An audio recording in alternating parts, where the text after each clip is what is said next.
FBI is now considering expanding its search of President Biden's homes after even more classified documents were found in his Wilmington estate this weekend. It comes as the House Oversight Committee is gearing up for a formal request to visitor logs from the Secret Service today. Chris Swecker is former assistant FBI director and joins us now. Chris, why the level of deference to Joe Biden by the FBI when, quite frankly, the FBI came into Mar-a-Lago guns blazing with no notice? Yeah, I mean, quite a contrast between Mar-a-Lago and this situation. It reminds me a lot of the Hillary Clinton email investigation, where they basically have allowed opposing counsel or counsel for the subject of the investigation to control the investigation, while the FBI pretty much sits on the sidelines. I mean, opposing counsel gets to decide where they search, how they retrieve the documents, what they do with the documents, and how they hand them over. So there are just disturbing parallels there between the Hillary Clinton email investigation and this entire series of document discoveries. CBS News is reporting the DOJ is considering searching President Biden's other residences. At this point, that has to happen, right? Right. I mean, we've seen a situation where we found documents at his office. That's a personal place. We found there are 3 different discoveries at his home, in his garage, and other places in the house. That's very personal and very accessible. Now, a lot of evidence has been trampled on by the opposing attorneys. We don't know whether they handled the documents and put their own prints on them or smeared prints, DNA, whether the documents were commingled with other personal items which would go to his intent.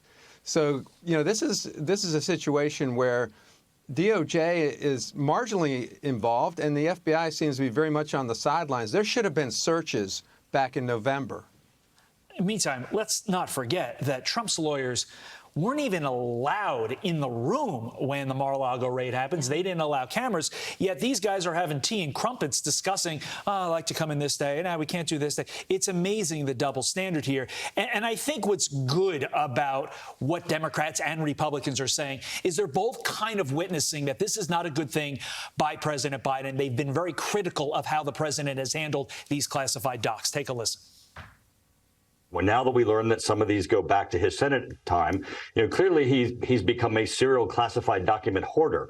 Yeah, you just might as well say, listen, it's irresponsible. When that information is found, it diminishes the stature of any person who is in possession of it. I mean, there's evidence everywhere that would point out that this family has been involved in the influence peddling scheme for decades.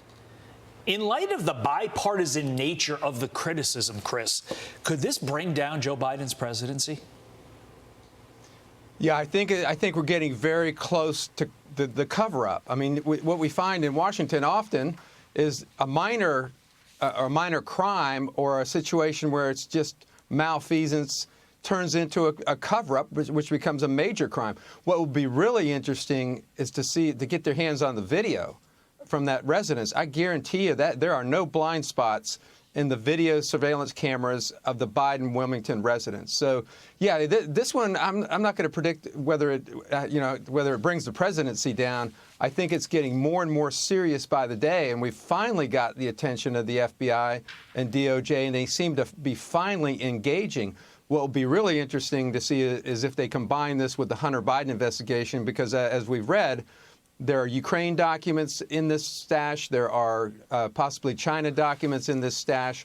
Why those 2 topics, which relate directly to Hunter Biden? Yeah, and Chris, the other thing that we're learning is that in this new tranche of 6 documents, or at least 6 items, which actually could be more than 6 documents because they didn't say if it was boxes or binders or just individual pieces of paper, that some of them are from the president's Senate days. So how does a senator obtain classified documents and then take them to his house? Yeah, especially when they're color-coded with hard jackets on them, so you cannot miss them. Anybody that's been in government as long as Joe Biden has to know how the proper way to handle classified information. We're about 3/4 of the way there in making a crime because they've acknowledged the documents are there, they acknowledge they're classified. Now all we have to do is prove who did it and the intent part. So I think the investigation is even though the evidence has been trampled on, we're about 3/4 of the way to an actual chargeable crime. Chris Swecker, appreciate it as always. Thank you, sir. I'm Steve Doocy. I'm Brian Kilmeade. And I'm Ainsley Earhart. And click here to subscribe to the Fox News YouTube page to catch our hottest interviews and most compelling analysis.